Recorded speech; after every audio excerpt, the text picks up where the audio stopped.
போய் என்ன செஞ்சாலும் நமக்கு பின்னாடியே மழை வந்து விடுகிறது.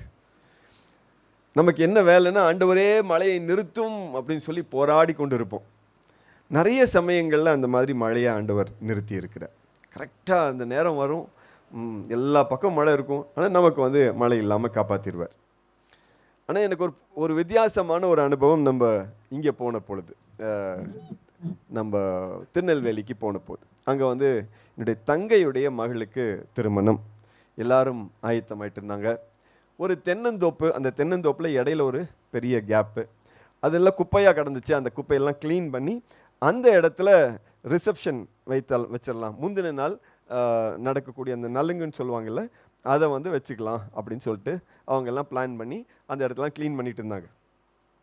நாங்கள் வந்து மதியானம் ஒரு 1:30 12:30 மணி இருக்கும்னு நினைக்கிறேன். நாங்கள் இங்கேருந்து காரில் போய் திருநெல்வேலியில் போய் இறங்கிட்டோம். நான் குறிப்பாக போயிருந்து முந்தின நாளே போனதுக்கு ரீசன் என்னென்னா, அன்று இரவு ஒரு சின்ன ஜெபம் வைத்துக்கொள்ளலாம், எங்கள் குடும்பத்தின் பலர் வர்றாங்க, அவங்களெல்லாம் வச்சு ஒரு ஜெபம் வைத்துக்கொள்ளலாம் அப்படிங்கிறது தான் பிளான். ஆனால் நான் 12:30 மணிக்கே நான் போயிட்டேன். போன போது என்னுடைய தம்பி, நாங்கள் சாப்பிட்டு கொண்டு இருந்தோம், என் தம்பி வந்தான், என்கிட்ட வந்து ஒரு விஷயத்த சொன்னான். அண்ணே, அந்த ஹோட்டல்லேருந்து ஃபோன் பண்ணிகிட்டே இருக்கிறாங்க, காலையிலேருந்து 3 வாட்டி பண்ணிட்டாங்க, இப்போ 2 மணிக்கு போய் ஒரு முக்கியமான ஒரு முடிவை எடுக்கணும். என்னன்னு கேட்டால், காற்று வந்து பயங்கரமாக அடிக்குது, இவங்க திறந்த வெளியில் ஆர்கனைஸ் பண்ணியிருக்கிறாங்க. இப்போ இந்த மாதிரி வீடுகள்லாம் இருக்க இடத்துல காற்று வந்தால் கூட கொஞ்சம் ஓரளவுக்கு தடுத்துரும். இது வந்து எப்படின்னா எல்லா பக்கமும் திறந்துருக்கு. காற்று மண்ணை புழுதியை தூக்கி வீசுது. இவங்க என்ன பிளான் பண்ணியிருக்காங்கன்னா, இந்த திறந்த வெளியில் ஸ்டேஜ், பின்னாடி இந்த மாதிரி ஒரு பேக்ட்ராப்பு, முன்னாடி சேரு, அப்புறம் சைடில் எல்லாம் வந்து உணவுக்கான டேபிள்லாம் போட்டிருக்கிறாங்க. அப்புறம் அதெல்லாம் தாண்டி தோசை வந்து எங்கன்னா லைவாக செஞ்சு கொடுக்குறாங்க. அப்புறம் பார்பிக்யூ, இந்த சிக்கனை வந்து அங்கே வெளியிலேயே செஞ்சு கொடுக்குறாங்க. இது எல்லாத்தையும் செஞ்சு வச்சுருக்காங்க. இப்போ மண் வந்து தூக்கி அடிச்சிட்டு இருக்குது அப்படின்னு சொல்லி சொல்கிறாங்க. சரி வா போய் பார்க்கலாம் அப்படின்னு சொல்லி நாங்கள் போனோம். நாங்கள் போய் நிற்கிறோம். கொஞ்சம் நேரத்தில் பார்த்தா அங்கே எப்படி இருக்குன்னா, புழுதி தூக்கி அடிக்குது, சேர் எல்லாம் எல்லா பக்கமும் கவுந்து கிடக்குது.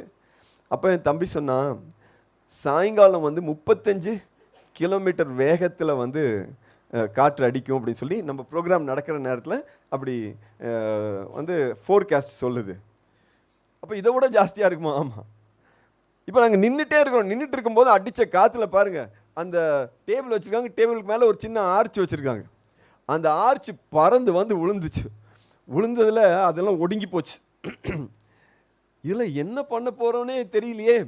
இப்போ சாயங்காலம் எல்லாரும் வருவாங்க, பல இடங்கள்லேருந்து வர்றாங்க, பல ஊர்கள்லேருந்துலாம் வேறு வர்றாங்க. இப்போ வந்து சரின்னு சொல்லி நான் இதெல்லாம் பார்த்துட்டு நாங்கள் அங்கேருந்து திரும்பி வீட்டுக்கு போயிட்டோம். வீட்டுக்கு போகும்போது என்னுடைய தங்கையுடைய கணவர் என்னை கூப்பிட்டார். ராஜேஷ், நம்ம அந்த இடத்துக்கு போய் ஜெபம் பண்ணலாமா? தாராளமாக. நானே என்ன நினச்சிட்டு போனேன், வீட்டில் போய் ஒரு இடத்துல ஜெபம் பண்ணலான்னு நினச்சிட்டு போயிருக்கிறேன். இவர் இப்படி சொன்ன உடனே சரி வாங்க போய் ஜெபம் பண்ணலான்னு சொல்லிட்டு நான், என் தங்கை உடைய கணவர், அவருடைய தம்பி 3 பேரும் போனோம். அவங்க 2 பேர் ரொம்ப எளிமையான மனிதர்கள், நல்லா ரொம்ப சூப்பராக ஜெபம் பண்ண தெரிஞ்சவங்க அப்படிலாம் சொல்ல முடியாது, ஆனால் ஜெபம் பண்ணுவாங்க, ஜெப அனுபவம் இருக்கக்கூடியவங்க தான். அவருக்கு அந்த என்னுடைய தங்கையுடைய கணவருக்கு பார்த்தா மனசில் அவ்வளோ கஷ்டம். ஏன்னா எத்தனை பேர்த்த வரவழைச்சிருக்கோம், இவ்வளோ காசு செலவு பண்ணியிருக்கிறோம், இங்கே ஒன்றுமே நிற்க மாட்டேங்குது. நாங்கள் ஜெபம் பண்ண ஆரம்பித்தோன்னா அவங்க ரொம்ப எளிமையாக ஜெபம் பண்ணாங்க. என்ன சொல்லி ஜெபம் பண்ணாங்கன்னா, ஆண்டவரே நாங்கள்லாம் பாவிங்க ஆண்டவரே, நீங்கள் தயவு செய்து இறங்குங்க, இத்தனை பேர்த்த கூப்பிட்டுருக்குறோம் ஆண்டவரே. சாதாரண ஒரு அப்பாட்ட பேசுகிற மாதிரி பேசுகிறாங்க. அவருன்னா அழ ஆரம்பிச்சிட்டார், கண்ணுலேருந்து துரத்துறன்னு தண்ணி ஊற்று. இந்த சைடு அவருடைய தம்பி, அவரும் அழுகிறார். இவங்க 2 பேத்துக்கு நான் நாங்கள் ஜெபம் பண்ணுறோம், காற்று அட்டி செம்ம அடி அடிச்சிட்டு இருக்குது. அப்போது நானும் ஜெபம் பண்ணேன், ஆண்டவரே நீர் இறங்கு. எல்லாம் இவங்க 2 பேரும் ஜெபம் பண்ணிட்டாங்க. அப்புறம் நானும் ஜெபம் பண்ண ஆரம்பிச்சு ஒரு 3/4 மணி நேரம் ஜெபம் பண்ணியிருப்போம். ஜெபம் பண்ணும்போது ஒரு பெரிய திடீர்னு அவ்வளோ நேரம் அடிச்சுட்டு இருந்த காற்று, எனக்குள்ள ஒரு விசுவாசம் வந்துருச்சு, ஆண்டவரை நிச்சயமாக இந்த காற்றை நிறுத்திடுவார். நான் சொல்லி ஜெபம் பண்ணுறேன், இயேசுவின், அவங்கெல்லாம் ஆண்டவரே காற்றை நிறுத்தும்னு சொல்லி ஜெபம் பண்ணுறாங்க. நான் என்ன ஜெபம் பண்ணுறேன்னா, இயேசுவின் நாமத்தில் இந்த காற்று நிற்பதாக. ஆனால் இப்படி சொன்ன உடனே டப்புன்னு நின்றுச்சுங்க. இவங்க எல்லாம் 2 பேரும் சேர்ந்து அல்லே லூயான்னு ஒரே ஜெபம். ஆனால் மறுபடியும் காத்தடிக்க ஆரம்பிச்சிருச்சு. என்னடா சரி, ஆனால் நாங்கள் அன்றைக்கி பூரா எல்லாம் ஜெபம் பண்ணி அழுது எல்லாம் சொல்லி முடிச்சதுக்கு அதுக்கு மேலே எங்களுக்கு ஜெபம் பண்ணுறதுக்கு வார்த்தையே கிடையாது, எல்லாம் சொல்லியாச்சு. கடைசியாக என்ன சொல்லி ஜெபம் பண்ணோன்னா, ஆண்டவரே இன்றைக்கி நைட்டு நாங்கள் எல்லாம் ஒன்று சேர்ந்து வருவோம், அந்த நேரத்தில் உமக்கு நாங்கள் எல்லாம் ஏகோபித்து உமக்கு நன்றி சொல்லி ஸ்தோத்திரம் பண்ண போகிறோம், நீங்கள் இதை நிறுத்த போகிறதுக்காக அப்படின்னு சொல்லி ஜெபம் பண்ணிவிட்டு அதுக்கப்புறம் ஒரு திருப்தியோடு எந்திரிச்சு வந்துட்டோம். இப்போ நாங்கள் இதெல்லாம் செய்யும்போது ஏறக்குறைய 4:15 இருக்கும். ப்ரோக்ராம் வந்து 5 மணிக்கு ஸ்டார்டிங். இவங்க 5 மணினா 5 மணிக்கு எல்லாம் க்ளீனாக எல்லாம் ப்ரிப்பேர்டாக இருக்கிறாங்க.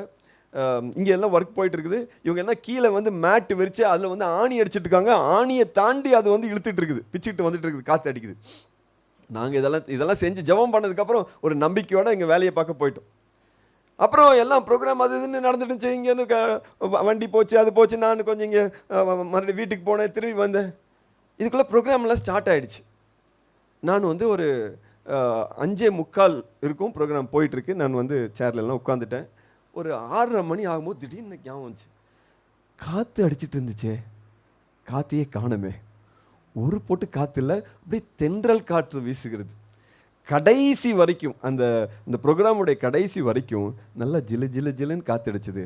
35 கிலோமீட்டர் வேக காற்று எங்கோ காணாமல் போனது. அல்லேலூயா, அல்லேலூயா. நம்ம ஆண்டவரால முடியாது ஒன்றுமே இல்லைங்க. Price the Lord. எனக்கு ரொம்ப சந்தோஷமாயிடுச்சு. இந்த சந்தோஷத்தில் அடுத்த நாள் காலையில் எந்திரிச்சு நான் ஜெபிக்கும் போது இதை நினைத்த ஆண்டவருக்கு நன்றி சொல்லி கொண்டிருந்தேன். சொல்லி கொண்டிருக்கும் போது தான் இந்த பாடலின் வரிகள், என்னில் வாழும் நல்லவர், உலகை ஜெயிக்கும் வல்லவர், என்னை நடத்தும் தூயவர், எதையும் செய்யும் பெரியவர். என்னில் வாழும் நல்லவர், உலகை ஜெயிக்கும் வல்லவர், என்னை நடத்தும் தூயவர், எதையும் செய்யும் பெரியவர். பெரும் காற்றோ வரும் மழையோ இருக்க என்னை என்ன செய்திடும். பெரும் காற்றோ வரும் மழையோ இருக்க என்னை என்ன செய்திடும். வந்த துன்பமோ வரும் தடையோ நீர் இருக்க என்னை தடுத்து நிறுத்துமோ. வந்த துன்பமோ வரும் தடையோ நீர் இருக்க என்னை தடுத்து நிறுத்துமோ. இயேசுவே நீர் நல்லவர், இயேசுவே நீர் வல்லவர், நீர் இருந்தா எனக்கு என்றும் வெற்றியே. இயேசுவே நீர் நல்லவர், இயேசுவே நீர் வல்லவர், நீர் இருந்தா எனக்கு என்றும் வெற்றியே. என்னில் வாழும் நல்லவர், உலகை ஜெயிக்கும் வல்லவர், என்னை நடத்தும் தூயவர், எதையும் செய்யும் பெரியவர். என்னில் வாழும் நல்லவர், என்னை நடத்தும் தூயவர், எதையும் செய்யும் பெரியவர். அல்லேலூயா. இன்னைக்கு அந்த அற்புதத்தை நம் நடுவில் ஆண்டவர் செய்ய போகிறார். அல்லேலூயா. இன்னைக்கு நம்ம ஒரு சம்பவத்தை, பைபிளில் சொல்லப்பட்ட ஒரு சம்பவத்தை கொஞ்சம் ப்ராக்டிக்கலாக நம்ம பார்த்து நம்ம ஜெபிக்க போகிறோம். மத்தேயு 8ஆம் அதிகாரம் 26வது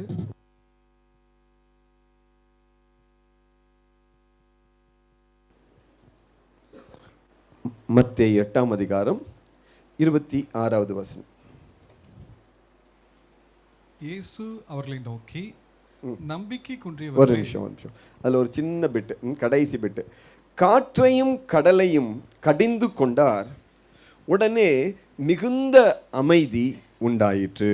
அல்லேலூயா. ஆண்டவராகிய இயேசு கிறிஸ்து காற்றையும் கடலையும் கடிந்து கொண்டார், உடனே மிகுந்த அமைதி உண்டாயிற்று. சில சமயங்களில் நம்முடைய உள்ளத்துக்கானாலும் சரி, நம்ம குடும்பத்துக்கானாலும் சரி, ஒரு அமைதி தேவைப்படுகிறது. அல்லேலூயா. நம்ம குடும்பத்தில் ஒரு வேளை பணப்பற்றாக்குறை இருந்துச்சுன்னு வச்சுக்கோங்களேன், அங்கே ஒரு பெரிய பிரச்சனை போய்கிட்டே இருக்கும். குடும்பத்தில் சில சமயம் நடக்க வேண்டியவைகள் சரியான நேரத்தில் நடக்கலைன்னு வச்சுக்கோங்க, குடும்பத்தில் திரும்ப திரும்ப பிரச்சனை வந்து கொண்டே இருக்கும். ஏதோ ஒரு வாக்குவாதம் போய்கிட்டே இருக்கும். சில சமயங்களில் நம்ம ரொம்ப கஷ்டமான சூழ்நிலைகள், அதாவது வியாதி தொடர்ந்து ஒரு குடும்பத்தில் இருந்துகிட்டே இருந்துச்சுன்னா அந்த குடும்பத்தில் பிரச்சனை இருந்து கொண்டே இருக்கும். ஒரு விதமான மன அமைதி குலைச்சல் இருந்து கொண்டே இருக்கும்.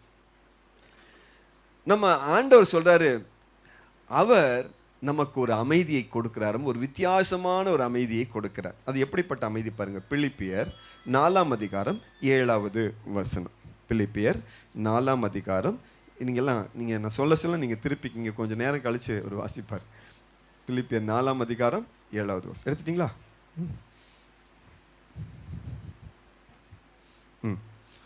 சரி, வாசிங்க. அப்பொழுது அறிவெல்லாம் கடந்த இறை அமைதி கிறிஸ்து இயேசுவோடு இணைந்துள்ள உங்கள் உள்ளத்தையும் மனத்தையும் பாதுகாக்கும் சொல்லி வசனம் சொல்லுது. அது ஏன் அந்த அறிவெல்லாம் கடந்த இந்த இறை அமைதின்னு சொல்லி வசனம் சொல்லுதுன்னா, நம்முடைய அறிவு என்ன சொல்லணும்னா இது நடக்காது, நம்முடைய அறிவு என்ன சொல்லணும்னா இது இப்படியே தான் இருக்கும், நம்முடைய அறிவு புத்தி என்ன சொல்லணும்னா முன்னாடியெல்லாம் இப்படி நடந்துச்சு, இதனால இப்படியெல்லாம் பிரச்சனைகள் வந்துச்சு, அதே மாதிரி பிரச்சனைகள் வந்துக்கிட்டே தான் இருக்கும், இது சரியே ஆகாது அப்படின்னு சொல்லி நம்முடைய புத்தி சொல்லிட்டு இருக்கும். ஆனால் கடவுள் ஒரு அமைதியை கொடுக்குறாராம். நம்ம யோசிச்சு நம்முடைய அமைதியை நாமே கெடுத்துக்கிறோம் இல்லையா, அதையெல்லாம் தாண்டி அந்த அமைதி வலுவாய் இருக்குமா. அல்லேலூயா, பிரைஸ் தி லார்ட். அப்போ இந்த அமைதி நம்முடைய உள்ளத்துக்குள்ளே வந்தால் நலமாக இருக்குமா இருக்காதா? நீங்கள் பொதுவாக கேட்டு பாருங்கள், நீங்கள் எதை நோக்கி போகிறீங்க அப்படின்னு சொல்லி கேட்டால் எல்லாருமே சொல்லுவாங்க, என்ன பிரதர் மனசில் ஒரு சமாதானம் இருந்தால் நல்லாயிருக்கும், ஒரு சந்தோஷம் இருந்தால் நல்லாயிருக்கும். இல்லை, அந்த சந்தோஷத்தை நோக்கி தான் நம்ம பிரயாணம் செய்கிறோம். அந்த சந்தோஷம் நமக்கு எப்படியாவது எங்கேயாவது எது வழியாவது கிடைக்காதா அப்படிங்கிறதுக்காக தான் எதையோ நம்ம செய்து கொண்டு இருக்கிறோம். ஆனால் வசனம் என்ன சொல்லுதுன்னா, ஆண்டவர் என்ன சொல்லுகிறார்னா, நான் அந்த சமாதானத்தை தருகிறேன். பாருங்கள், யோவான் 20 எடுத்துக்கொள்ளுங்க. யோவான் 20 19 யோவான் 20 19 எடுத்துட்டீங்களா? வாசி. அன்று வாரத்தின் முதல் நாள் அது மாலை வேளை. இது எந்த நேரம் நான் சொல்றேன் பாருங்க. ஆண்டவராகிய இயேசு கிறிஸ்து இறந்துட்டார், இறந்து உயிரோடு கூட எழுந்துட்டார். சீடர்களுக்கு அந்த நம்பிக்கை கொஞ்சம் கம்மி இல்லை. இப்போ சீடர்கள் என்ன பண்றதுன்னு தெரியாம ஆண்டவர் சொன்ன வார்த்தைக்காக எருசலேம்ல காத்து கொண்டு இருக்கிறாங்க. அதுல முக்கியமா நம்பிக்கை இல்லாத ஆள் யாருன்னா அங்கிருந்த தோமையார் தான். சரி, இப்போ இதுக்கு நடுவில் ஆண்டவராகிய இயேசு கிறிஸ்து பூட்டப்பட்ட வீட்டுக்குள்ள வருகிறார். அல்லேலூயா. என்ன நடக்குது பாருங்க. யூதர்களுக்கு அஞ்சி சீடர்கள் தாங்கள் இருந்த இடத்தின் கதவுகளை மூடி வைத்திருந்தார்கள். சரி, அப்பொழுது இயேசு அங்கு வந்து அவர்கள் நடுவில் நின்று உங்களுக்கு அமைதி உரித்தாகுக என்று வாழ்த்தினார். உங்களுக்கு என்ன உண்டாகட்டும் சொன்னாரு? அல்லேலூயா. நல்லா ஜோரா சொல்லுங்க, அல்லேலூயா, பிரைஸ் தி லார்ட். அவர் சொன்னாரு உங்களுக்கு அமைதி உண்டாகட்டும் என்று சொன்னார். இன்னைக்கு நம்ம ஒவ்வொருவருடைய ஆத்மாவையும் பார்த்து ஆண்டவர் சொல்றாரு, உங்களுடைய உள்ளம் அமைதி அடைவதாக. பிரைஸ் தி லார்ட், அல்லேலூயா. பக்கத்துக்கு உங்களுக்கு கை கொடுத்து சொல்லுங்க, ஆண்டவர் இயேசு உங்க உள்ளத்தை அமைதிப்படுத்துவாராக. ஆண்டவர் இயேசு உங்களை அமைதிப்படுத்துவாராக. கை கொடுத்தீங்களா? அல்லேலூயா. நீங்கள் நாங்கள் போன வாரத்தில் அருமையான சகோதரி வந்திருக்காங்க. அவங்க வீட்டுக்கு நாங்கள் போயிருந்தோம். வீட்டுக்கு போன உடனே ரெண்டு ஜாம்பவான் மாதிரி நாய் அங்கே இருந்துச்சுங்க. நாங்கள் போன உடனே அந்த கதவுக்கு முன்னாடி ஒரு ஜாம்பவான் நாய் எங்களுக்கு முன்னாடி பவுன்னுச்சு. அதை பார்த்தாலே நீங்கள் அந்த லேபர்டார் நாய் பார்த்தீங்கன்னா எப்படி இருக்குன்னு நல்லா ஹெஃப்டியாக இருக்கும். அது கத்துனதை பார்த்தோன்னே அப்படியே நாங்கள் அரண்டுட்டோம். அதில் ஒன்று உள்ளுக்குள்ளே ஒரு பெரிய கூண்டு செஞ்சு வச்சுருக்காங்க. நான் அவ்வளோ பெரிய கூண்டு பார்த்து நல்லா இந்த ஹைட்டுக்கு கூண்டு அந்த கடைசி வரைக்கும். அவங்க உள்ளுக்குள்ளே அவங்களுக்கு ஒரு குட்டி வீடே இருக்குது. நம்ம வீட்டில் சின்ன பிள்ளைங்களுக்கு ஒரு ரூம் கட்டி கொடுக்குற மாதிரி அப்படி ஒரு ரூமை கட்டி கொடுத்துருக்காங்க. அதில் ஒன்று உள்ளுக்குள்ளே உட்காந்துட்டு இருக்குது, ஒன்று பவுன்ஸ். நாங்கள் அரண்டுட்டோம். கதவை திறக்க போனவங்க நிறுத்திட்டு பின்னாடி தள்ளி நின்றுட்டோம். அப்புறம் அந்த சகோதரி வந்துட்டு அவங்க ஒன்றும் சொல்ல, அது என்ன பேர் சொல்லி உள்ளே போ அப்படின்னு சொன்னாங்க. உடனே அது அப்படியே பொண்ணு மாதிரி போய் உள்ளுக்குள்ளே போய் உட்காந்துக்குச்சு. என்னடா இது வம்பா இருக்குது. அவங்க போய் கதை சாத்தி வந்துட்டாங்க. கொஞ்ச நேரம் நாங்கள் அப்புறம் எல்லாம் வீட்டுக்குள்ளெல்லாம் போயிட்டோம். வீட்டுக்குள்ளெல்லாம் போனதுக்கப்புறம் அந்த உட்காந்துட்டு இருக்கும்போது அங்கே ஒரு குட்டி போயிருக்கான். அவன் என்ன பண்ணான், நேரம் அவனுக்கு நாய் உள்ளுக்குள்ளேருந்தா பிடிக்காதம்மா. அவன் என்ன பண்ணிட்டான், அதை திறந்து நாய் வெளியில் வந்துச்சு. இது அப்படி இப்படின்னு உட்காந்துருக்கா. எஸ்ஸாப்பா எங்களை காப்பாற்றும். நாங்கள் பயப்படுறத பார்த்துட்டு இவங்க அந்த அந்த சகோதரி சொன்னாங்க, ஏய் உள்ள போ, அவன் திறந்து விட்டா நீ வெளியே வந்துடுவியா, போகல. என்னடா இது, சொன்ன உடனே பேசாமல் உள்ள போய் உட்காந்துக்குச்சு. ஏஸ் அப்பா, இப்படி ஒரு நாய் நம்ம பார்த்ததே இல்லை. இது ஒரு விதமான நாய். இது லேபர் டாக் வந்து எப்படின்னா நம்ம சொல்கிறத அப்படியே சொன்ன மாதிரி கேட்டும். ஆனால் இந்த பொமரேனியன் வச்சிருக்கிற வீட்டுக்கு போனோன்னு வச்சுக்கோங்க, பொமரேனியன் நாய் தெரியுங்களா உங்களுக்கு, அந்த பூச்சி பூச்சின்னு இருக்கும். அது குலைக்க ஆரம்பிச்சதுன்னா சாமி அந்த வீட்டிலேருந்து நம்ம வெளியில் போகிற வரைக்கும் இவங்க போய் ஐய் சுமாரு, ஐய் சுமாரு, ஐய் சுமாருன்னா அது சொல்ல நீ சுமாரு, நான் அவங்கள குலைச்சி வெளியில் அனுப்பிட்டு விடவே விடாதுங்க, கத்திட்டே இருக்கும். ஆனா சாமி ஐயோ நான் கிளம்புறேங்க விடுங்க அப்படின்னு வெளியில் வர்ற வரைக்கும் அது கடைசியாக வந்து அவங்க நாங்கள் வெளியில் போனதுக்கப்புறம் அந்த கதவை திறந்து விட்டோன்னு பேசாமல் போய் படுத்துக்கும். அவ்வளோதான், வேற ஒன்றும் அதுக்கு பெரிய ரிக்குவயர்மெண்ட்லாம் கிடையாது. இதை வந்து நம்மளால் அமைதியே படுத்த முடியாதுங்க. சில சமயம் நீங்கள் போயிருக்கீங்களா, பார்த்துருக்கீங்களான்னு தெரியல, யாராவது வச்சுருக்கீங்களா பொமரேனியன்? உங்கள் தயவுசெய்து நான் உங்களை அஃபெண்ட் பண்ணல, ஆனால் அந்த பொமரேனியன் நாயோட பிரச்சனை. ஏன்னா நாங்கள் நிறைய சமயம் கவுன்சிலிங்க்கு போகும்போது இல்லை வீடு சந்திப்புக்காக போனால் எங்களுக்கு மிகப்பெரிய எதிரி பிசாசு கிடையாது. அவனை கூட சமாளிச்சடே மரியாதை இயேசு நாமத்தில் போ அவனு போயிடுவான். இதுகிட்ட இயேசு நாமத்தில் அமைதியாக இருப்பா. டே என்னடா பிரச்சனை உனக்கு? கடைசி வரைக்கும் விடாதுங்க, கடைசி வரைக்கும் இப்படியே குலைச்சிட்டே இருக்கு.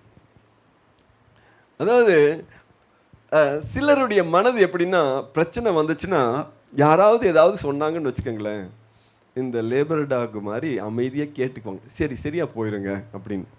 ஆனால் சிலருடைய மனசு நம்ம என்னதான் சொல்லுங்க, இல்லை பிரதர் அது பெரிய பிரச்சனை பிரதர், அந்த பிரச்சனை உங்களுக்கு புரியல பிரதர், உங்களுக்கு தெரியல பிரதர், அந்த இயேசுவே வந்து கேட்டாலும் இயேசுவே உங்களுக்கே புரிய மாட்டேங்குது, இயேசுவே அவருக்கே கன்ஃபியூஸ் ஆயிரும், நம்ம கடவுளா இவன் கடவுளா? அதாவது நம்ம மனதுக்குள்ள சில சமயம் சில பிரச்சனைகளை யோசித்து யோசித்து யோசித்து யோசித்து நம்ம பிரச்சனையை பெரிய பிரச்சனையை மாற்றி கொண்டிருக்கிறோம். அல்லேலூயா. ஆனால் அது பிரச்சனை இல்லைன்னு சொல்ல முடியாது. ஏன்னா வசனம் என்ன சொல்லுதுன்னா, உபத்திரவப்பட்டவனின் உபத்திரவத்தை அவர் அற்பமாய் எண்ணுகிறது இல்லையாம்மா. ஒரு மனுஷன் ஒரு சின்ன ஒரு உபத்திரவத்தை பட்டுட்டா அதை பார்த்துட்டு அவர் சாதாரணமாக நினைக்கிறது இல்லை. ஏன்னு கேளுங்களேன், சிலருக்கு வந்து எப்படின்னா, இந்த குண்டூசி வந்து அவங்க மேலே குத்திடுச்சுன்னு வச்சுக்கோங்களேன், அவங்க ஆர்ப்பாட்டம் முடியும். நீங்கள் ஊசி போடுறதுக்கு சிலரை கூட்டு போய் பாருங்க, அவங்க அத்தனை பிரச்சனை பண்ணுவாங்க. பார்த்தா அந்த அந்த ஊசி என்னமோ இவங்களை கடிச்சு இவங்களை கொதறி அவங்க பீஸ் பீஸாக தூக்கி வீசி அது நரகத்திலேயே போய் பல வருஷங்கள் எரியிற மாதிரி இவங்க வந்து ஷோ கேஸ் பண்ணிடுவாங்க. என் கூட நிறைய ஒரு கூட்டமே இருக்குது அந்த மாதிரி. இந்த ஊசி போடும்போது நான் போய் நின்றுணும், அங்கே போய் நான் நின்று என்ன பிரச்சனை சொல்லு அப்படின்னா மட்டும்தான் அந்த ஊசி உள்ளுக்குள்ளே இறங்கும். இல்லாட்டி என்னென்னா அது ஒரு பெரிய பிரச்சனை பண்ணி விட்டுருவாங்க. இன்னொரு ஆள் வந்து பாருங்க, ஸ்கூலில் வந்து முதல்ல தான் நடக்கும், இப்போ அப்படிலாம் நடக்கிறது இல்லை. கட்டை எடுத்து டம்மு டம்மு டம்மு டம்முன்னு அடிச்சதுக்கப்புறம் அவ்வளோதானே, இன்னும் ஏதாவது இருக்குதா, வேணா இன்னொரு 4 அடி அடிச்சுங்க, என்ன பிரச்சனை உங்களுக்கு, அவ்வளோதானே உங்கள் ஆசை, அப்படிங்கிற ஆட்களும் உண்டு. இந்த சின்ன ஊசியை போட்டுட்டு ஓன்னு கத்துது இல்லையா, அந்த ஆளையும் ஆண்டவர் எப்படி பார்க்கிறார்னா, அந்த வலியை அற்பமாய் பார்க்கறது இல்லையா.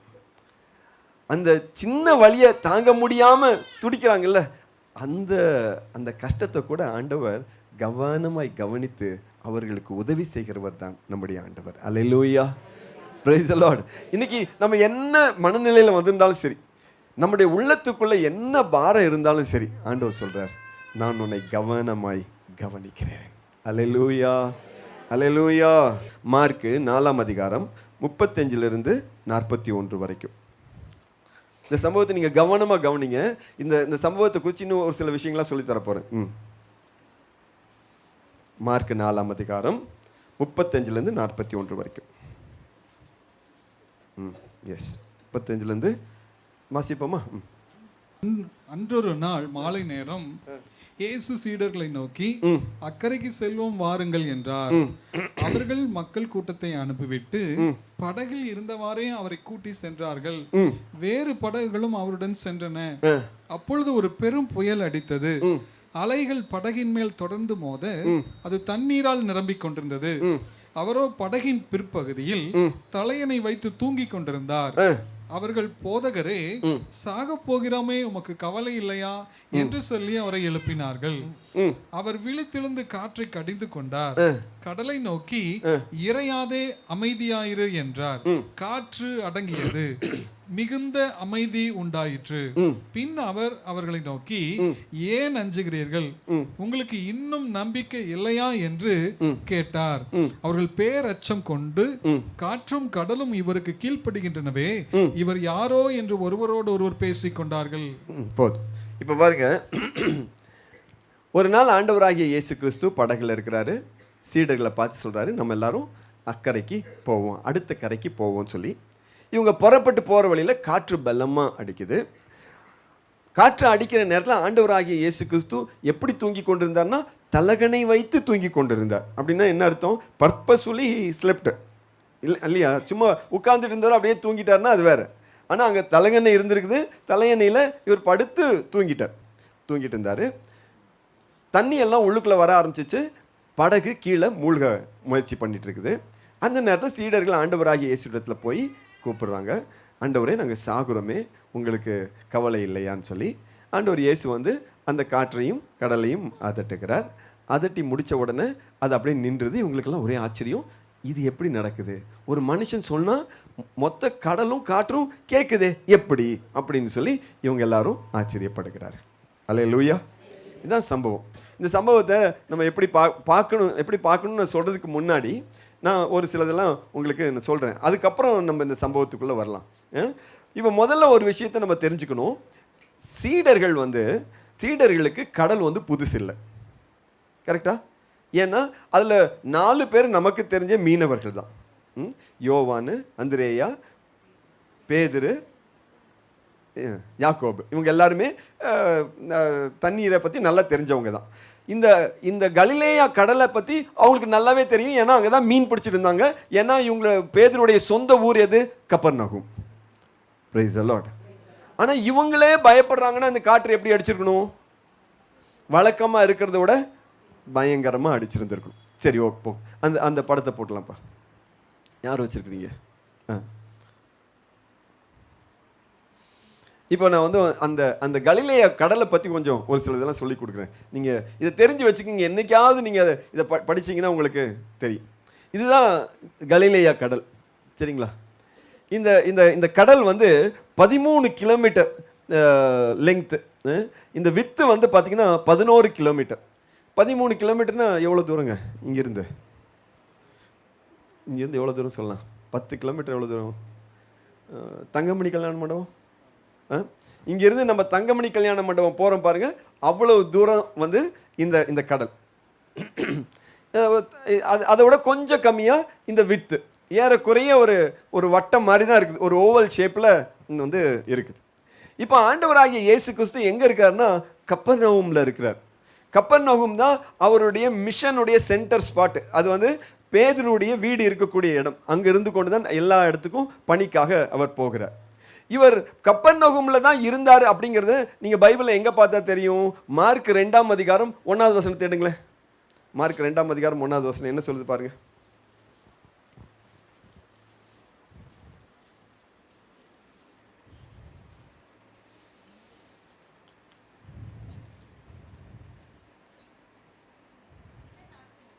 சில நாட்களுக்கு பின் இயேசு மீண்டும் கப்பர்நாகுமுக்கு சென்றார். அவர் வீட்டில் இருக்கிறார் என்னும் செய்தி பரவிற்று. வீட்டில் இருக்கிறார் என்று செய்தி பரவிற்று. பலர் வந்து கூடவே. சரி, ரைட், போகட்டும். இப்போ வந்து பல நாட்களுக்கு அப்புறம் கப்பர்நாகுமுக்கு போறாரு. நீங்க 2ஆம் அதிகாரம், 3ஆம் அதிகாரம், 4ஆம் அதிகாரம் எல்லாமே எங்க இருக்கிறாருன்னா கப்பர்நகூம்ல இருக்கிறார். இப்போ கப்பர்நகூம்ல இருந்துகிட்டு அவர் என்ன செய்கிறார் பாருங்களேன். இந்த 4ஆம் அதிகாரம் 1வது வசனத்தை பாருங்க. 4ஆம் அதிகாரம் 1வது வசனம். மார்க் 4ஆம் அதிகாரம் 1வது வசனம். அவர் மீண்டும் கடலோரத்தில் கற்பிக்க தொடங்கினார். மாபெரும் மக்கள் கூட்டம் அவரிடம் ஒன்று கூடி வர. இந்த இடத்துல மாபெரும் மக்கள் கூட்டம் அவரிடத்தில் கூடி வர அவர் கடலில் நின்ற படகில் ஏறி அமர்ந்தார். இது வந்து 4ஆம் அதிகாரத்தில் நடக்குதுங்க. இப்போ 4ஆம் அதிகாரத்து இதோட கண்டினியூஷன் பாருங்களேன். இந்த 4ஆம் அதிகாரத்தில் 36வது வசனத்தை வாசிங்க. அவர்கள் மக்கள் கூட்டத்தை அனுப்பிவிட்டு படகில் இருந்தவாறே அவரை கூட்டி சென்றார்கள்.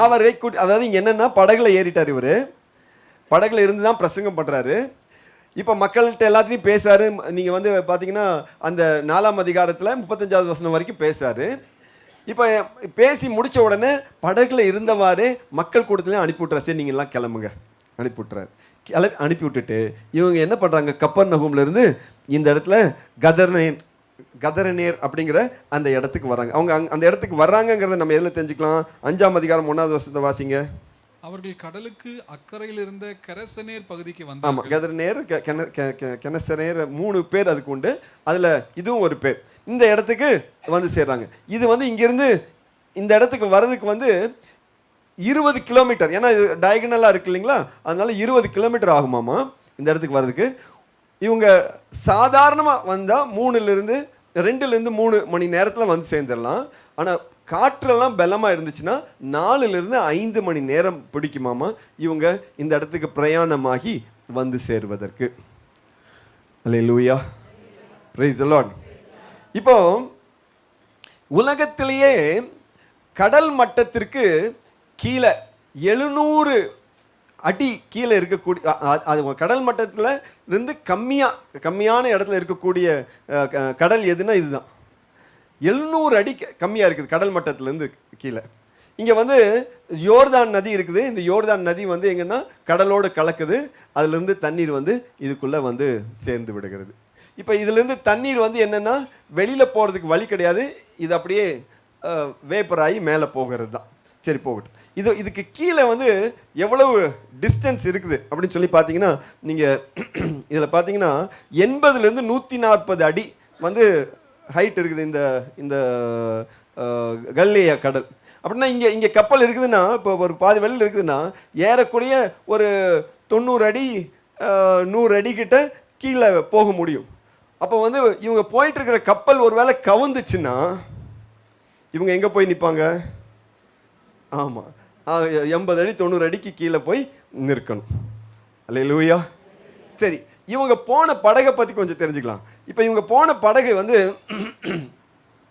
ஒரு அதாவது 20ஆம் நூற்றாண்டில் ஒரு படகு ஒன்று கண்டுபிடிச்சாங்க. எந்த இடத்துல? இந்த கல்லேய கடலில். அதை வந்து என்ன சொல்கிறாங்கன்னா ஜீசஸ் போட்டுன்னு சொல்லி சொல்கிறாங்க. அந்த படகுடைய அந்த நீளம் எவ்வளவு தூரம் இருக்குது அப்படின்னு சொன்னால் 27 அடி இருக்குதாம்மா. அல்லேலூயா. எவ்வளோங்க? 27 அடினா இந்த இடத்துல இருந்து இந்த கடைசி வரைக்கும் 27 அடிங்க. அப்போ அந்த போட் எவ்வளோ பெருசு தான் இருந்திருக்கணும்? இவ்வளோ பெருசு தான் இருந்திருக்கணும். அப்புறம் அதோடைய அகலம் எவ்வளோ தூரம் இருந்துச்சு அப்படின்னு சொன்னால் 7.5 அடி இருந்துச்சு. 7.5 அடி அகலம் இருந்துச்சு. 7.5 அடினா எப்படி எடுத்துக்கலாம்? இது 2, இது 4, இது வந்து 6, இது வந்து 7. இவ்வளோ தூரம் தான். இதுதான் கப்பலுடைய அகலம். சரிங்களா? இப்போ கப்பல் வந்து எவ்வளோ பெருசு இருக்கணும்? இந்த கடைசிலேருந்து அந்த கடைசி, இதுலேருந்து இது வரைக்கும். இந்த கப்பலில் எவ்வளோ பேர் உட்காரலாங்க? இங்கே எத்தனை பேர் உட்காந்துருக்குறீங்க? 2, 4, 6, 8, ஒரு 10-15 பேர் உட்காரலாங்களா? அப்போ நம்ம சீடர்கள் மொத்தம் 12 பேரா? அப்புறம் ஜீசஸா? அப்புறம் வந்து ஒரு வேளை 1-2 பேர் சேர்ந்துருந்தா இருந்திருக்கலாம். அப்போ இவ்வளோ பெரிய போட். இப்போ இந்த போட்டில் எப்போதும் எப்படி இருக்குமாமா, இந்த போட்டுக்கு கடைசியில் ஒரு 2 பேர் எழுதுறீங்களேன், 4 பேர் எழுதுறீங்க. இப்போ உங்களுடைய போட் எவ்வளோ தூரம் இருக்குது? இது இவ்வளோ தூரம் தான் இருக்குது. சரி, வாங்க இங்கே வாங்க. இங்கே வரும்போது கொஞ்சம் குறுகி இருக்கும்ல, இங்கே நில்.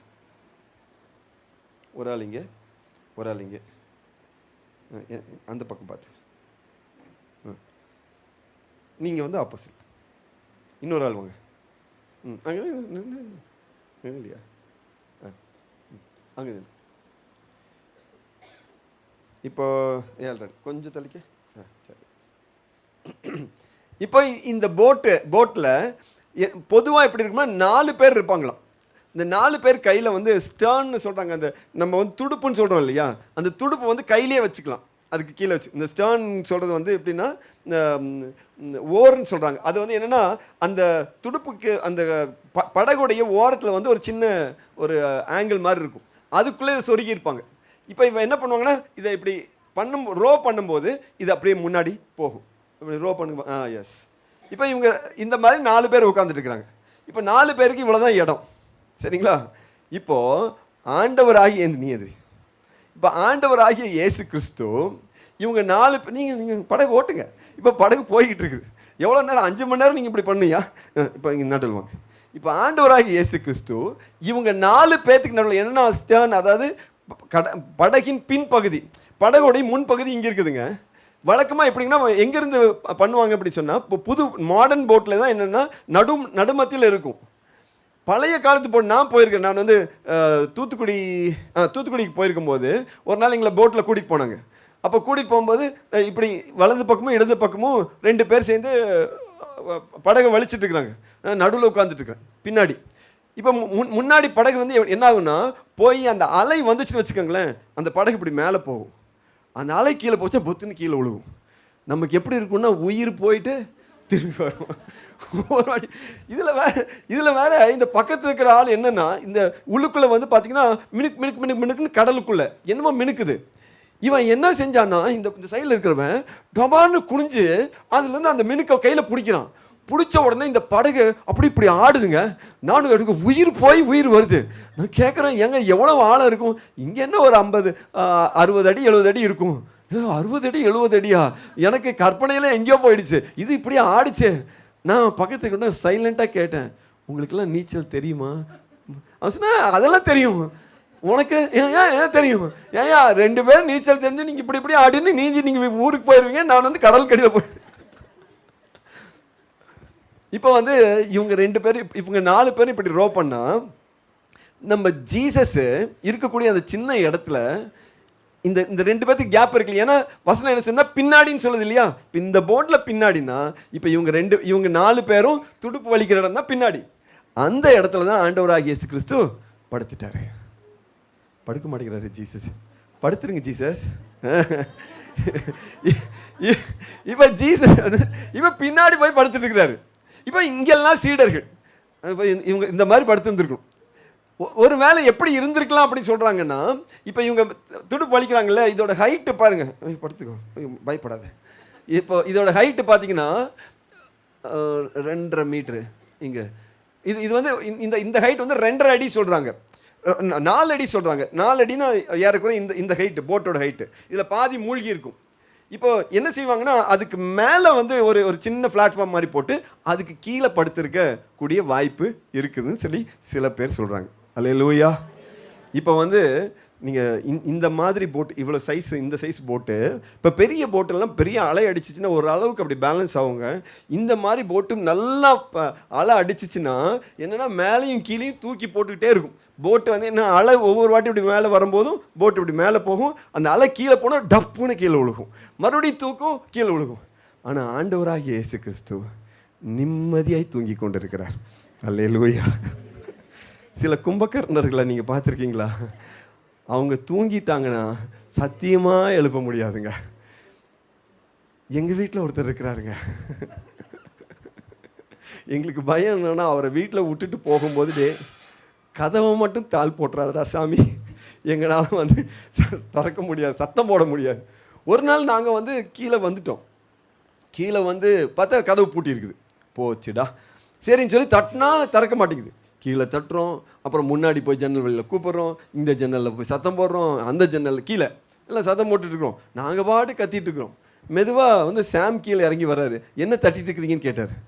இல்லை, அவன் உள்ளே போய் தாள் போட்டான் போல இருக்குது. அவன் எங்கே உள்ளே இருக்கிறான்? அவன் மேலே இருக்கிறான். ஓ, மேலே இருக்கிறான், இங்கே இருந்துக்கிறான் அவன். நாங்கள் சும்மா வெறும் கதவை, இவன் தூங்கிட்டான், இவனை எழுப்ப முடியாதுன்னு சொல்லி தட்டிட்டு இருக்கிறோம்.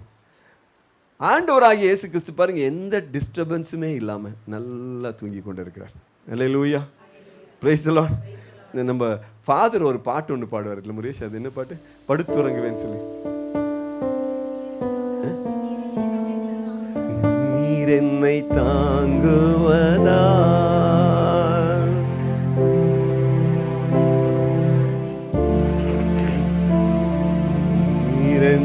தாங்குவதா தூங்குவேன் நிம்மதி. அல்லேலூயா. நிறைய பேருக்கு பிரச்சனை என்னன்னா தூக்கமே வர மாட்டேங்குது பிரதர். அல்லேலூயா. இது இந்த கடைசி. நிறைய பேருக்கு பிரச்சனை என்னன்னா பைபிள் எடுத்தா தூக்கமா வருது பிரதர். அப்புறம் பிரதர் சிலர் சிலர் சொல்லாம சொல்லுவாங்க, அப்புறம் பிரதர் நீங்க பிரசங்கம் வச்சா பிரதர் நிம்மதியா தூக்கம் வருது பிரதர். இந்த வம்பு தேவையா நமக்கு? அப்ப வாங்க வந்து உட்காருங்க. தூக்கம் வராதவங்களாம் லைனை வாங்கின பிரசங்கம். அல்லேலூயா. ஆனா ஆண்டவராகிய இயேசு கிறிஸ்து நல்ல நிம்மதியா தூங்கிட்டு இருக்கிறாருங்க. இங்க சீடர்கள்லாம் அவ்வளோ பிரச்சனைகள்ல அவங்க இருந்து கொண்டு இருக்கிறாங்க. சரி போது கை வலிச்சிட்டு போகுது. அவங்கெல்லாம் இந்த மாதிரி துடுப்பு எவ்வளோ நேரம் வலிச்சிருக்கணும்னா 5 மணி நேரம் வலித்திருக்க வேண்டும். சீடர்கள் அது அதில் மீனவர்களுக்கு தெரிஞ்சிருக்கும் இல்லையா, யாக்கோபு யோவானுக்கும் பேதுருவுக்கும் அந்திரேயாவுக்கும் அவங்க அதிலே இருந்தனால தெரிஞ்சிருந்திருக்கும்.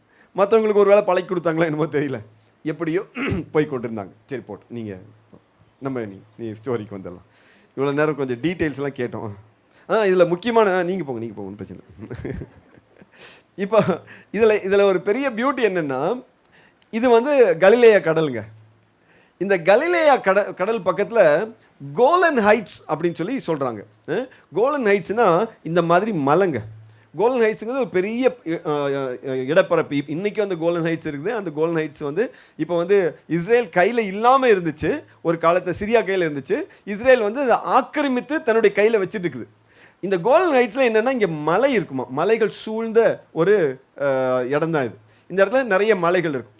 ஏன் அந்த மலைகள் நான் சொல்கிறேன், அதுக்கு ஒரு காரணம் இருக்குது. வாசிங்க புலம்பல் 3ஆம் அதிகாரம் 44வது வசனம். எங்கள் மன்றாட்டு உம்மை வந்தடையாதபடி, எங்கள் மன்றாட்டு உம்மை வந்து அடையாதபடி மேகத்தால் உம்மை மூடிக்கொண்டீர், மேகத்தால் உம்மை மூடிக்கொண்டீர். இப்படி ஒரு அனுபவம் இருக்குதுங்க.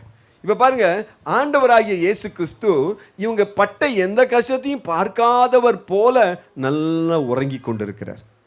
அல்லேலூயா. சில சமயம் நமக்கும் பிரச்சனை வந்துட்டே இருக்குது.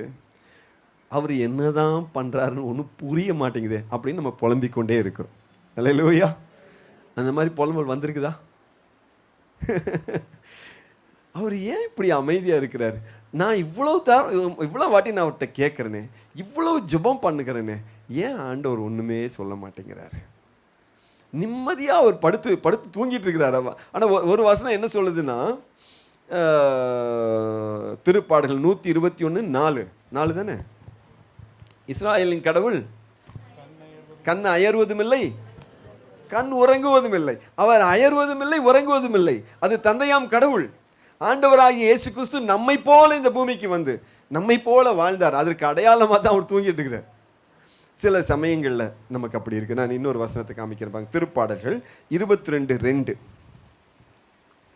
என் கடவுளே, நான் பகலில் மன்றாடுகின்றேன், நான் பகலில் மன்றாடுகிறேன், நீர் பதில் அளிப்பதில்லை. இரவிலும் மன்றாடுகின்றேன், எனக்கு அமைதி கிடைப்பதில்லை. நான் ஒரு சில விஷயத்துக்காக ஜெபிக்கிறேன், பகல்லையும் கேட்குறேன், இரவுலையும் கேட்குறேன், எனக்கு அமைதி இல்லை.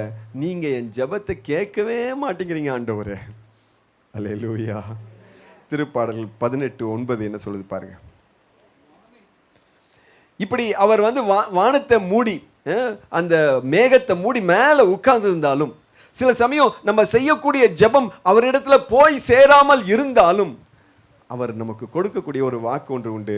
வானை தாழ்த்தி அவர் கீழ் இறங்கினார். அவர் வானத்தை அடைத்து உட்கார்ந்திருந்தாலும் கூட, இங்கே நல்லா படுத்து உறங்கினாலும் கூட, சீடர்கள் ஆபத்து வந்தப்போ ஓடோடி போனாங்க. ஆண்டவராகிய இயேசு கிறிஸ்து உடனே முடித்து கொண்டார். Price the Lord. நீங்கள் பைபிளில் நீங்கள் பாருங்கள், மத்தேயு 7ஆம் அதிகாரத்தில் 7வது வசனம் விசிலிங்கோட எட்ஜில் இருக்குது. 7ஆம் அதிகாரம் 7வது வசனத்தில் நீங்கள் பார்த்தீங்கன்னா, கேளுங்கள் கொடுக்கப்படும், தட்டுங்கள் திறக்கப்படும். அவர் சொல்லுகிறார், நீங்கள் தட்டுங்க. நீங்கள் இதைவே லூக்காஸ் 18ஆம் அதிகாரத்தில் ஆண்டவராகிய இயேசு கிறிஸ்து ஒரு உவமையை சொல்லிக் கொடுப்பார். என்னுடைய மக்கள் என்னால் தேர்ந்து கொள்ளப்பட்டவர்கள், அழைக்கப்பட்டவர்கள் இரவும் பகலும் என்னுடைய சமூகத்தில் வந்து ஜெபிக்கும் போது எப்படி நான் கேட்காம இருப்பேன் அப்படிங்கிறதுக்கு ஒரு உவமையை சொல்லுவார். என்ன உவமை? நீதியற்ற ஒரு மனிதன் இருக்கிறான். அந்த நீதியற்ற மனிதன்கிட்ட ஒரு விதவை தாயார் வந்து தொடர்ந்து போய் கேட்டே இருக்கிறாங்க. அவன் மனுஷனையும் மதிக்கிறதில்ல, கடவுளையும் மதிக்கிறது இல்லை. ஆனால் இந்த அம்மா தொடர்ந்து தொந்தரவு பண்ணப்போ வேற வழியே இல்லாமல் இந்த அம்மாவுக்கு நீதி விசாரிக்கிறதுக்காக அவன் வருகிறான். இந்த உவமையை சொல்லிட்டு அவர் சொல்லுவார், அவனே அப்படி செய்கிறான்னா இரக்கமே உருவான உங்களுடைய கடவுள் எப்படி செய்யாமல் இருப்பார்? கட்டாயம் செய்வார். அல்லேலூயா. இதையே தான் லூகாஸ் 11ஆம் அதிகாரத்தில் அவர் இன்னொரு உவமையை சொல்லுகிறார். என்னன்னா, ஒரு வீட்டுக்கு, ஒரு குடியானவனுடைய வீட்டிற்கு அவனுடைய நண்பன் வருகிறான். எனக்கு கொடுக்கறதுக்கு சாப்பாட்டுக்கு ஒன்றும் இல்லை. பக்கத்து வீட்டு கதை போய் தட்டுறான். அது மிட் நைட் ஆகி போச்சு. பக்கத்து வீட்டுக்காரர் என்ன சொல்கிறாரு? எப்பா, நான் படுத்துட்டேன்ப்பா, என் பிள்ளைங்கள்லாம் என் பக்கத்தில் படுத்துட்டு இருக்கிறாங்க, இதுக்கு மேலே என்னால் உனக்கு உதவி செய்ய முடியாது. ஆனால் அதை சொல்லிட்டு ஜீசஸ் வந்து சொல்கிறாரு, அவன் தொடர்ந்து தட்டி கொண்டிருந்தான். அவன் நண்பன் என்பதற்காக இல்லாவிட்டாலும் இவனுடைய தொந்தரவு தாங்க முடியலனாவது அவர் நிச்சயமாக அவருக்கு உதவி செய்வார் என்று சொல்லுகிறார். இந்த ரெண்டு உவமையை யார் சொல்லிக் கொடுக்குறா? ஆண்டவர் இயேசுவே சொல்லிக் கொடுக்கிறார். ஏன் சொல்லிக் கொடுக்குறாரு? உனக்கு ஒரு பிரச்சனை வந்துருச்சுன்னா நீ போராடுனா நிச்சயமாக உனக்கு முடிவு உண்டு, நிச்சயமாக பதில் உண்டு. அல்லேலூயா. அதனால தான் சொன்னேன், இன்னைக்கு நீங்கள் என்ன சூழ்நிலையில் வந்திருக்கிறீங்க, எதுவாக இருந்தாலும் சரி, இன்னைக்கு நம்ம கண்ணீரோடு ஜெபிப்போம், ஆண்டவர் கேட்பார். அன்றைக்கி பாருங்கள், நாங்கள் எல்லாரும் சேர்ந்து ஜெபித்தோம். எல்லாரும் இல்லை, 3 பேர் சேர்ந்து கண்ணீரோடு ஜெபித்துக்கொண்டு மற்றவங்களும் திருமண வேலையை பார்த்துட்டு இருக்காங்க. அடித்த காற்றுக்கு எங்களுக்கு கடைசியில் நாங்கள் எல்லாரும் சேர்ந்து ஆண்டவருக்கு நன்றி சொன்னோம். நன்றி சொன்னபோது உண்மையாகவே எப்படி இருந்துச்சுன்னா, நாங்கள் காண்பது உண்மையாக பொய்யாங்கிற மாதிரி இருந்துச்சு. ஆண்டவர் அவ்வளவு அற்புதமாய் மாற்றியிருந்தார். நாங்கள் சொல்லி சொல்லி எங்களுக்கு தீரலை, அவங்களுக்கு சொல்லி புரியவும் வைக்க முடியல. ஏன்னா நாங்கள் அந்த காற்று அடிக்கும் போது அந்த இடத்துல இருந்தோம். அப்படி பலமாய் காற்று அடித்து கொண்டிருந்தது. அந்த காற்று இருந்துச்சுன்னா இன்னைக்கு தோசை சாப்பிட்டா தோசை பூரா புழுதியாக இருக்கும். எல்லாரும் திறந்த வெளியில தான் சாப்பிட்றாங்க. ஒரு காற்று அடிச்சுன்னா சாப்பிட முடியாமல் போயிருந்திருக்கும். ஏன்னா அத்தனையும் மண்ணாக இருக்கும், கையில் வச்சிருந்த அத்தனை தட்டும் மண்ணாக இருந்திருக்கும். ஆனால் ஆண்டவர் அவ்வளோ அற்புதமாக செய்தார். இன்னைக்கு இன்னும் அது ஞாபகம் இருக்குது. அவங்க ரொம்ப சாதாரணமாக அவங்களுக்கு தெரிந்த ஜெபம், ஆண்டவரே நாங்கள் பாவி, ஆண்டவரே எங்களை மன்னிச்சிடும். அல்லேலூயா. ஆண்டவர் அந்த ஜெபத்தை கேட்டாருங்க. அல்லேலூயா. நம்ம போராடி ஜெபித்தா நிச்சயமாக ஆண்டவர் நம்முடைய ஜெபத்துக்கு பதிலை கொடுப்பாருங்க. Hallelujah. Praise the lord, praise the lord. சரி, 2வது ஒரு பாயிண்ட்டை பாருங்க.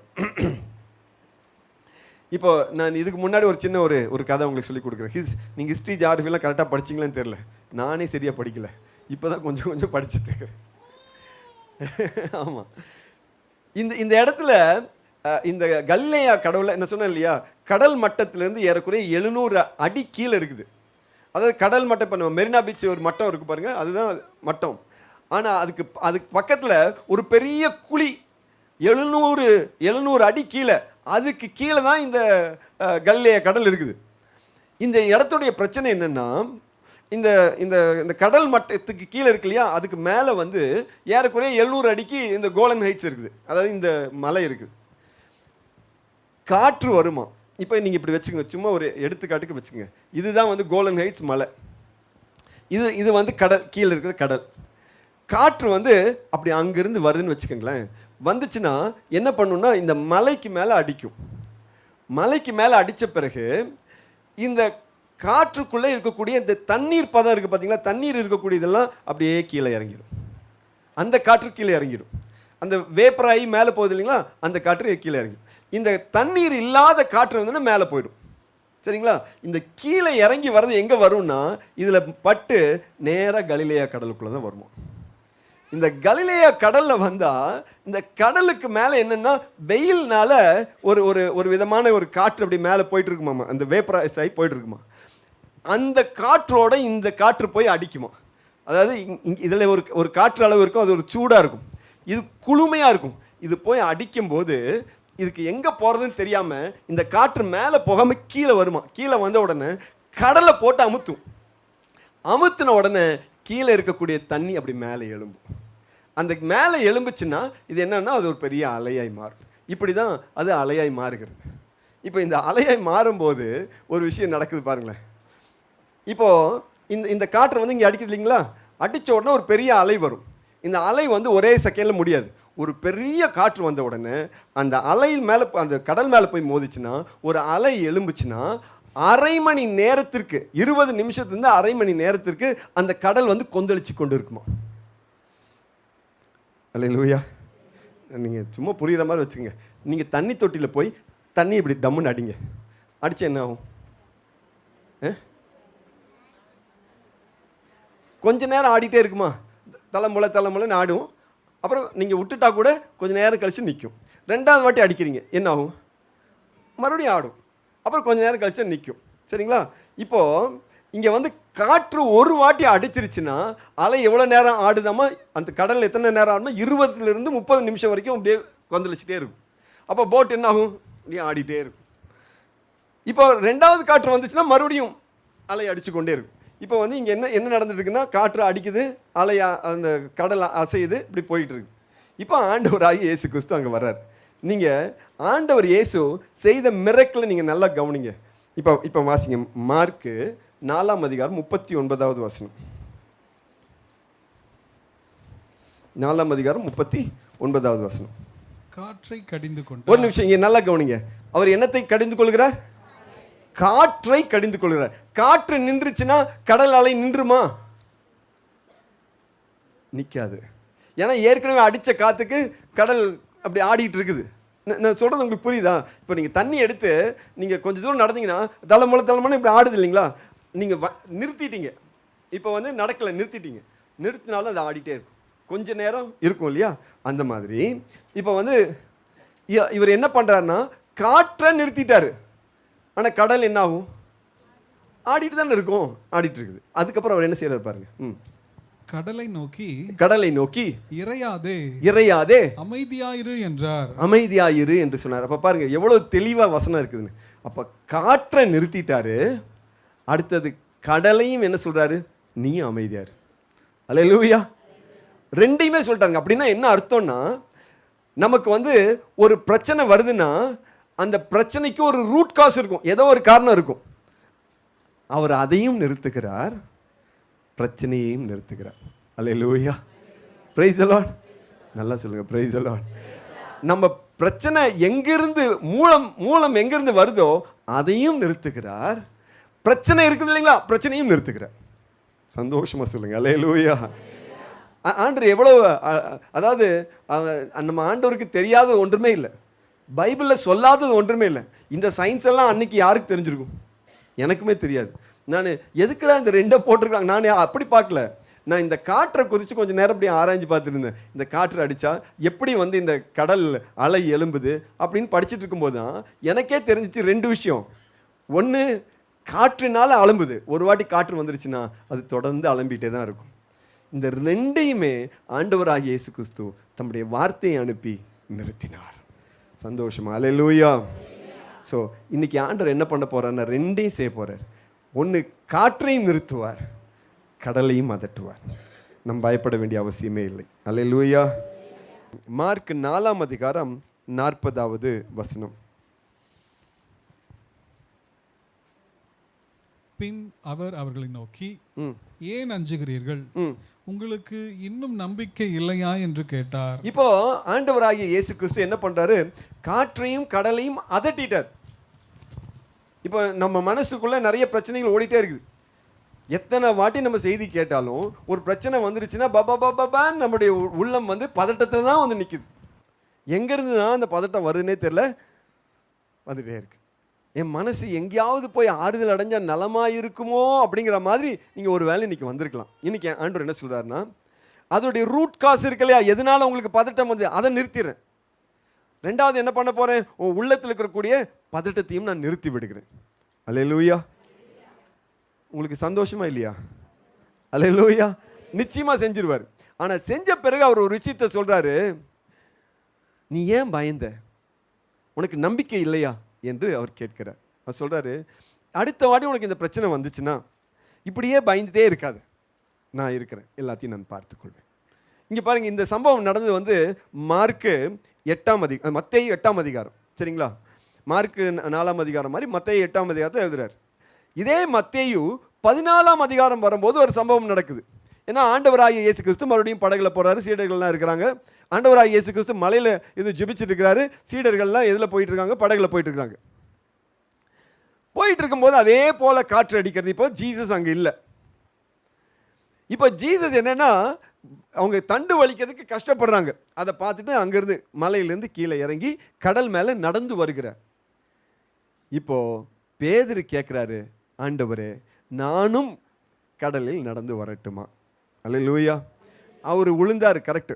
ஆனால் அவர் நடந்தார் என்பதும் உண்மைதான். Price the Lord. அவர் நடந்து போய் கொஞ்சம் தூரத்தில் விழுகிறார். அப்படின்னா பேதுருக்கு எங்கிருந்து அது துணி வந்துச்சு? இதுக்கு முன்னாடி 8ஆம் அதிகாரத்தில் அவருக்கு ஒரு சம்பவம் நடந்துச்சா? அந்த சம்பவத்தில் இவருக்கு ஒரு நம்பிக்கை வந்துருச்சு. நம்ம ஆண்டவர் இயேசு இருந்தா நிச்சயமா இந்த கடல் நம்மை பாதிக்க முடியாது. அவர் நடக்கிறார்னா நானும் நடக்க முடியுங்கிற நம்பிக்கை எப்படி வந்துச்சு? இந்த சம்பவத்திலேருந்து வந்துச்சு. அங்கேயே அவர் ஒரு இன்ஸ்ட்ரக்ஷனும் கொடுத்தாரு, நீ பயப்படாத என்கிற அந்த விஷயத்தையும் அங்கே சொல்லிட்டார். இனி நம்பிக்கையோடு இரு அப்படிங்கிறதையும் சொல்லிட்டார். இன்னைக்கு நம்ம பார்த்து சொல்றாரு, நீங்க பயப்படாதீங்க, நான் உங்களோடு கூட இருக்கிறேன். அல்லேலூயா. இன்னைக்கு நம்ம கண்ணீரோடு ஜெபிப்போம். ஜெபிச்சுட்டு வீட்டுக்கு போய் பார்ப்போம், அந்த சூழ்நிலை மாறி இருக்கும். ஆமென். அல்லேலூயா. அவரால் முடியாத ஒன்றும் இல்லைங்க, அவர் செய்வாருங்க. நான் இந்த அத்திக்கோடுக்கு போயிருந்தப்போ ஒரு அருமையான சாட்சி, அவங்க வந்திருக்காங்களான்னு தெரில. அந்த கணவன் மனைவி அவங்க அவங்க வீட்டுக்கு நான் சென்றிருந்தேன். அந்த பொண்ணுடைய வீட்டுக்கு நான் போயிருந்தேன் வீடுகளை சந்திக்கும் போது. அப்போது அந்த பொண்ணு வந்து கேட்டேன், வீட்டுக்காரமா? அவர் இல்லைங்க. என்னம்மாச்சு? இல்லைங்க, அது செட் ஆகாது, அது சரியாகாது, கூட இருக்க முடியாது, ரொம்ப தண்ணி, ரொம்ப பிரச்சனை பண்ணுறார்.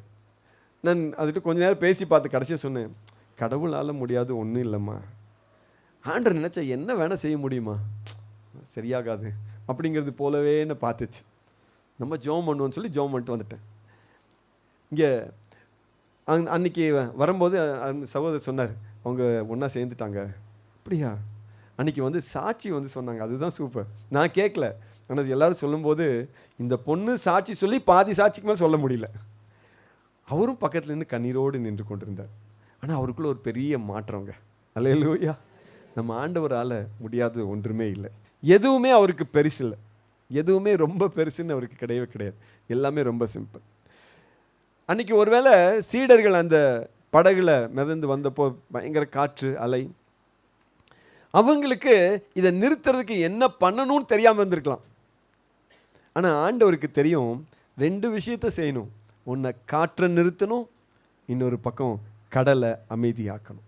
அப்போ தான் இது நிற்கும் அப்படிங்கிறது அவருக்கு தெரிஞ்சிருச்சு. இப்போ நம்முடைய பிரச்சனைக்கு நமக்கு சொல்யூஷன் தெரியாமல் இருக்கலாம், இது எப்படி பண்ணுறதுன்னு தெரியாமல் இருக்கலாம். ஆனால் அவருக்கு எதை நிறுத்தணும் எதை அமைதிப்படுத்தணுங்கிறது நல்லா தெரியுங்க. அல்லேலூயா, அல்லேலூயா. நம்மை விட அவர் நன்றாய் அறிந்து வைத்திருக்கிறார்.